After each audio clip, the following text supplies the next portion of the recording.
राधे राधे भक्तों, जय श्री कृष्णा, जय श्री राधे। आज मैं आपको बताऊंगी कि माघ पूर्णिमा पर हमें क्या कार्य नहीं करना चाहिए जिससे माता लक्ष्मी आपसे नाराज हो जाए। माघ पूर्णिमा 12 फरवरी को मनाई जाएगी। वैसे तो हर महीने की पूर्णिमा पूजा पाठ के दृष्टिकोण से खास मानी जाती है, लेकिन माघ मास की पूर्णिमा धार्मिक महत्व रखती है। धार्मिक मान्यता के अनुसार इस दिन देवी देवतागण पृथ्वी लोक पर भ्रमण करने के लिए आते हैं। ऐसे में इस दिन गंगा स्नान और दान करने से देवगण प्रसन्न होते हैं, लेकिन शास्त्रों में कुछ ऐसे कार्य बताए गए हैं जिन्हें माघ पूर्णिमा के दिन नहीं करना चाहिए। मान्यता है कि इन कार्यों के करने से जीवन में दरिद्रता आ जाती है। चलिए जानते हैं हमें माघ पूर्णिमा के दिन कौन कौन से कार्य नहीं करने चाहिए। माता लक्ष्मी और चंद्रमा की कृपा से भाग्य प्रबल होगा और धन लाभ होगा। कार्यों में सफलता मिलती है। माता लक्ष्मी के 8 स्वरूप हैं जिन्हें अष्टलक्ष्मी के नाम से जानते हैं। जिस पर अष्टलक्ष्मी की कृपा होती है उसकी उन्नति को कोई नहीं रोक सकता। लेकिन माता लक्ष्मी नाराज हो जाती है तो फिर उस व्यक्ति का धन, वैभव, सुख, संपत्ति, समृद्धि सब कुछ नष्ट हो जाता है। माघ पूर्णिमा के दिन आपको कुछ ऐसे कार्य करने से बचना चाहिए जिससे माता लक्ष्मी आपसे नाराज हो। यदि आप भूलवश भी माता लक्ष्मी को नाराज कर देते हैं तो फिर भी आपके लिए संकट पैदा हो सकता है। ऐसे में आइए जानते हैं माघ पूर्णिमा के दिन हमें कौन कौन से कार्य करने से बचना चाहिए। मान्यता है कि माघी पूर्णिमा पर देवता भी रूप बदलकर गंगा स्नान के लिए प्रयागराज में आते हैं, इसलिए इस तिथि का विशेष महत्व ग्रंथों में बताया गया है। जो श्रद्धालु तीर्थराज प्रयाग में 1 मास तक कल्पवास करते हैं, माघी पूर्णिमा पर उनके व्रत का समापन होता है। सभी कल्पवासी माघी पूर्णिमा पर माता गंगा की आरती पूजन करके साधु सन्यासी और ब्राह्मणों को भोजन कराते हैं। बची हुई सामग्री का दान कर देवी गंगा से फिर बुलाने का निवेदन कर अपने घर जाते हैं। कहते हैं कि माघ पूर्णिमा पर ब्रह्म मुहूर्त में नदी स्नान करने से रोग दूर होते हैं। इस दिन तिल और कंबल का दान करने से नरक लोक से मुक्ति मिलती है। नंबर 2, माघ पूर्णिमा के दिन देर तक ना सोए। प्रातः काल में उठकर स्नान कर ले और भगवान विष्णु का ध्यान करके दक्षिणा करें। सूर्योदय के बाद देर तक सोने से दुर्भाग्य बढ़ता है। माघी पूर्णिमा की सुबह स्नान आदि करने के बाद भगवान विष्णु की पूजा करें। फिर पितरों का श्राद्ध कर ब्राह्मणों को भोजन, वस्त्र, तिल, कंबल, कपास, गुड़, घी, फल, अन्न आदि वस्तुओं का दान करें। इस दिन गोदान का विशेष फल प्राप्त होता है। इसी दिन संयम पूर्वक आचरण कर व्रत करें। दिन भर कुछ ना खाएं। संभव हो सके तो एक समय फलाहार कर सकते हैं। इस दिन ज़्यादा जोर से बोलना या किसी पर क्रोध नहीं करना चाहिए। गृह क्लेश से बचना चाहिए। गरीबों एवं जरूरतमंदों की सहायता करनी चाहिए।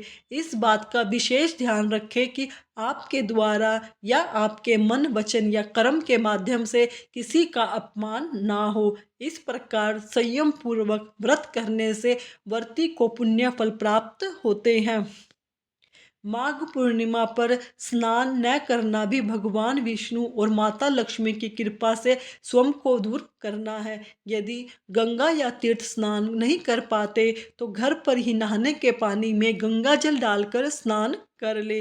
गंगा की कुछ पवित्र बूंदें जल को पवित्र कर सोम के समान कर देती हैं। धार्मिक मान्यताओं के अनुसार माघ पूर्णिमा पर ही गंगा स्नान करने से पूरे वर्ष की साधना का फल मिल जाता है। इस दिन गंगा आदि सहित अन्य पवित्र नदियों में स्नान करने से पाप एवं संताप का हरण होता है। मन एवं आत्मा शुद्ध होती है। इस दिन किया गया महास्नान समस्त रोगों से मुक्ति दिलाता है। हमारी देह में जो कष्ट होते हैं उससे मुक्त करता है। स्नान और दान के वक्त ओम नमो भगवते वासुदेवाय नमः का मानसिक रूप जाप करते रहना चाहिए। यदि आप गंगा स्नान नहीं कर पा रहे तो गंगा जल की कुछ छींटे मारकर पुण्य प्राप्त कर सकते हैं। नंबर 4, गंगा स्नान के बाद पात्र में काले तिल भरकर एवं साथ में शीत निवारक वस्त्र दान करने से धन और वंश में वृद्धि होती है। इसलिए हमें माघ पूर्णिमा के दिन तिल, कंबल, हवन आदि तिलों से प्रयोग करना चाहिए। इस दिन भगवान सत्यनारायण की कथा और विष्णु और लक्ष्मी माता की असीम कृपा बनी रहती है। सुख, सौभाग्य, धन, संतान की प्राप्ति होती है। विद्या प्राप्ति के लिए इस दिन माँ सरस्वती की विधि विधान से पूजा कर सफ़ेद पुष्प अर्पित करके खीर का भोग लगाना चाहिए। इस दिन पितरों को तर्पण करना बहुत ही फलदायी माना गया है। ऐसा करने से उनकी आत्मा को शांति मिलती है तथा आयु एवं आरोग्य में वृद्धि होती है। माता लक्ष्मी को प्रसन्न करना जितना महत्वपूर्ण है, उतना ही भगवान विष्णु को माघ पूर्णिमा पर अपने किसी भी कार्य से भगवान विष्णु या उनसे जुड़ी वस्तुओं का अनादर ना करें। ऐसा करने से लक्ष्मी माता आपको प्राप्त नहीं होगी। माघ पूर्णिमा के दिन केले के पौधे, तुलसी के पौधे, आंवला पेड़, पीपल, हार श्रृंगार आदि को किसी भी प्रकार की हानि ना पहुंचाए। ये भगवान विष्णु और माता लक्ष्मी से जुड़े हुए हैं। नंबर 6, माघ पूर्णिमा पर माँ लक्ष्मी और भगवान विष्णु से जुड़े पौधे जैसे पीपल, हार श्रृंगार, आंवला, केला और तुलसी को किसी भी तरह की हानि ना पहुंचने पाए, ना ही उनके पत्ते तोड़े। ये सभी पेड़ माँ लक्ष्मी और भगवान विष्णु को बेहद प्रिय है। ऐसे में इन्हें नुकसान पहुंचाने से लक्ष्मी नारायण अप्रसन्न होते हैं। अगर आप गंगा स्नान नहीं करने जा सकते तो घर में बाल्टी में ही जल डालकर स्नान कर लें। तो जो लोग आज के दिन स्नान नहीं करते उन्हें इसका बहुत बड़ा नुकसान भुगतना पड़ता है। नंबर 7, हिंदू धर्म में गाय को पूजनीय माना जाता है। कहा जाता है कि गोवंश की सेवा करने से शुभ लाभ की प्राप्ति होती है। इसलिए मान्यता है कि माघ पूर्णिमा समेत किसी भी दिन गाय को न तो कोई दुत्कारना चाहिए, ना ही उन्हें मारना चाहिए। किसी भी तरह से उन्हें कोई भी हानि नहीं पहुंचानी चाहिए, नहीं तो ऐसा करने से जीवन में बहुत कष्ट भोगना पड़ता है। इस दिन देर से नहीं सोना चाहिए। सुबह जल्दी ब्रह्म मुहूर्त में उठकर स्नान करके भगवान विष्णु और माता लक्ष्मी की असीम कृपा प्राप्त करनी चाहिए। सूर्य को अर्घ्य प्रदान करें और जरूरतमंदों को दान करें। माघ पूर्णिमा पर अपने किसी भी कार्य से भगवान विष्णु और माँ लक्ष्मी का अनादर ना करें। ऐसा करने से आप अपने कष्टों को निमंत्रण करेंगे। इसलिए कोशिश करें कि आपसे भूलवश भी ऐसी कोई गलती ना हो जिससे भगवान विष्णु और माँ लक्ष्मी का अनादर हो। काले वस्त्र पहनना वर्जित है। माघ पूर्णिमा के दिन काले रंग के वस्त्र पहनने अच्छे नहीं माने जाते। माना जाता है कि काले रंग के वस्त्र पहनना इस दिन नकारात्मक होता है, इसका बुरा प्रभाव पड़ता है। हमें काले रंग के वस्त्रों का त्याज्य समझना चाहिए।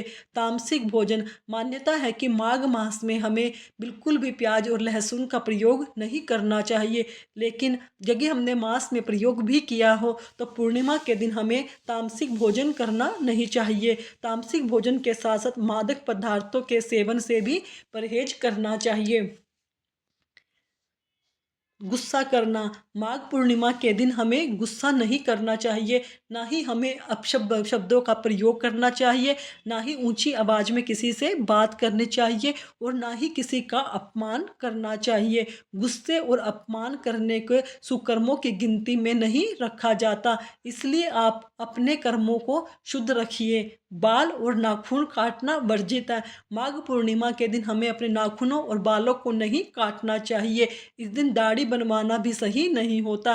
कहते हैं इससे पितर नाराज होते हैं। इसलिए माघ पूर्णिमा के दिन हमें नाखून और बाल नहीं काटने चाहिए। देर तक सोना, कोशिश करना चाहिए कि माघी पूर्णिमा के दिन आप ब्रह्म मुहूर्त में स्नान करें। अगर ब्रह्म मुहूर्त में भी स्नान ना कर सके तो थोड़ा जल्दी उठकर उस दिन स्नान अवश्य करें। ऐसा करने से आपके भाग्य उदय होंगे। इस दिन घर आंगन को किसी भी प्रकार से अस्वच्छ नहीं रखना चाहिए, अन्यथा धन की देवी माँ लक्ष्मी रूठ जाएगी और नकारात्मक ऊर्जा का वास होगा। इस दिन पितरों, पिता, दादा, घर के बड़े बूढ़ों का अपमान नहीं करना चाहिए, अन्यथा पितृदोष लगता है। इस दिन किसी की भी बुराई करना वर्जित है। इस दिन घर में किसी भी प्रकार की कलह नहीं करना चाहिए, अन्यथा जीवन में सुख और शांति चली जाती है। इस दिन किसी की भी बुराई करना या निंदा करना वर्जित है। हमें अपने मन को शांत रखकर पूर्णिमा के दिन पर व्रत करके अपना जीवन व्यतीत करना चाहिए। माघ पूर्णिमा के दिन हमें कोई भी ऐसा कार्य नहीं करना चाहिए जिससे माता लक्ष्मी और भगवान विष्णु हमसे नाराज हो जाएं। इस दिन किसी भी प्रकार के देवी देवताओं और जल का निरादर नहीं करना चाहिए, क्योंकि हर तरह का जल पवित्र होता है। इस दिन शरीर को किसी भी प्रकार से गंदा नहीं करना चाहिए, स्नान जरूर करना चाहिए। माघ पूर्णिमा के दिन पानी में गंगा जल मिलाकर अवश्य नहाना चाहिए। किसी भी तरह के पेड़ पौधों को नुकसान नहीं पहुंचाना चाहिए। माघ पूर्णिमा पर माँ लक्ष्मी और भगवान विष्णु से जुड़े पौधे जैसे पेड़, केला, पीपल, आंवला, इनको नुकसान नहीं पहुंचाना चाहिए। इसलिए हमें यह सब कार्य नहीं करने चाहिए, बल्कि इन सब कार्य करते हुए भगवान की सेवा पूजन वो करना चाहिए, जिससे माता लक्ष्मी और भगवान विष्णु हम में कृपा बरसाए रखें। और सत्यनारायण भगवान की पूजा करनी चाहिए, कथा पढ़नी चाहिए, व्रत करना चाहिए और व्रत का उद्यापन भी कर सकते हैं जिन्होंने पूरे माघ मास में व्रत किया है या स्नान किया है। उद्यापन की विधि मैं आपको अगली वीडियो में बताऊंगी। भक्तों, अगर आपको मेरी वीडियो अच्छी लगी तो मेरे चैनल को सब्सक्राइब करें, वीडियो को लाइक करें, कमेंट में राधे राधे